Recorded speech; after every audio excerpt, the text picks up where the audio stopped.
Guys मागच्या video सारखा आपण आता परत एकदा प्रँक करणार आहे. जिथं आपण दूध घ्यायला जातोय ना तिथं करायचं प्रँक आता. तर चला तुम्हाला शेवटला सगळं दाखवतो. चला. कॉलेजवरून येताना असं वाटलं जरा तब्येत डाऊन आहे म्हणून आपल्या भावाला फोन केला. तर भाऊ डायरेक्ट गाडी 4 व्हीलरच घेऊन आला.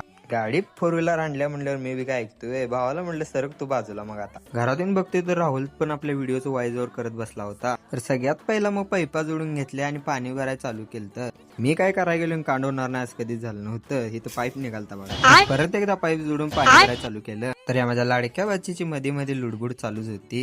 आणि मी वर टेरेसवर पाणी टाकीत भरले नाही बघायला गेलो तर यो खाली काय करायला ते बघा. त्याचं असं म्हणणं होते की मामा तू वर पाणी बघ तर मी खाली पाईप काढतो म्हणजे तू खाली येऊन आणि परत पाईप घाल. तिथनं आम्ही दोघं आलतो मग मळ्यात. ते म्हणतात की नाही गुडघा बरं का असे ना आपलं ते आपलंच असतंय.